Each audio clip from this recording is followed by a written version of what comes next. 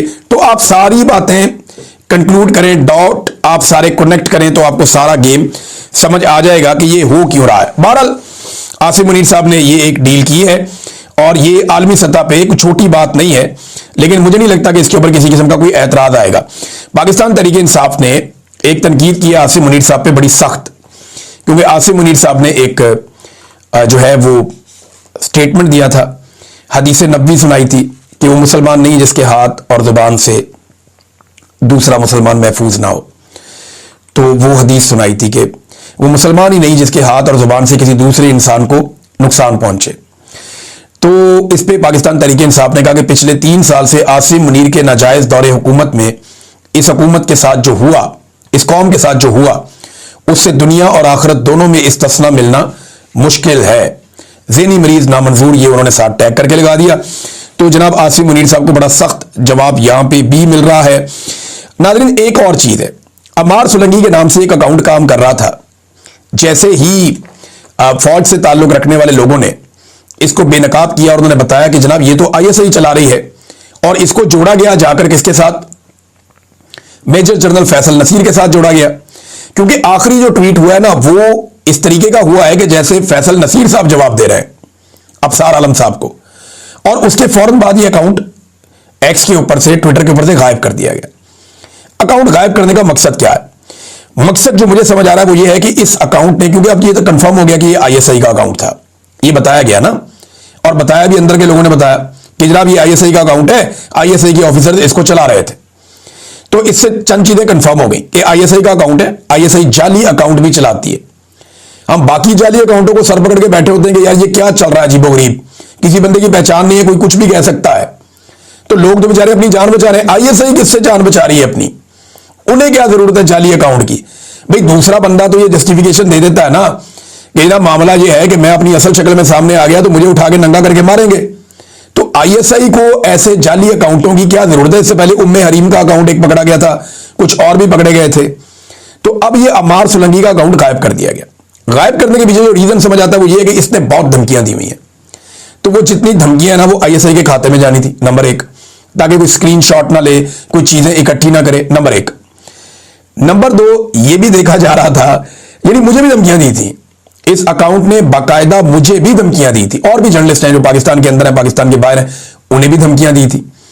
इन्होंने ईमान मजारी को भी धमकियां दी थी, हादी अली चट्टा साहब को भी धमकियां दी थी, इमरान खान साहब को भी धमकियां दी थी, उनकी बहनों को भी धमकियां दी थी। ये अकाउंट जो कहता था ना थोड़े दिनों के बाद वो हो जाता था।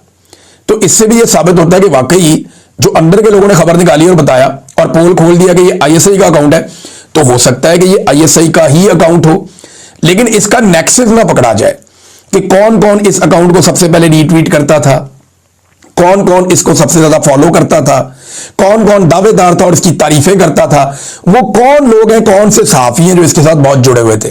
चंद लोग तो सामने आ गए हैं, लेकिन अकाउंट को फौरी तौर पे गायब कर दिया गया। अब देखते हैं कि आने वाले वक्त में से क्या होता है। लेकिन अमार सुलंगी नामी इस अकाउंट ने 3 साल तक पाकिस्तानियों को और सियासी मुखालिफिन को धमकियां लगाई हैं, और आज उनके लोग बता रहे हैं कि ये तो आईएसआई का अकाउंट है।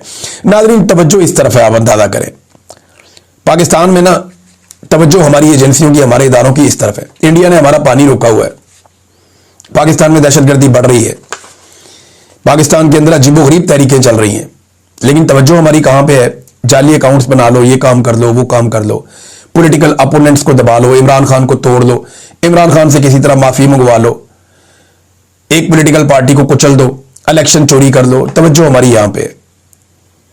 हालत पाकिस्तान की ये हो गई है कि कुव्वत खरीद के ऊपर ये एक डाटा है मेरे पास, और ये डाटा क्या बता रहा है?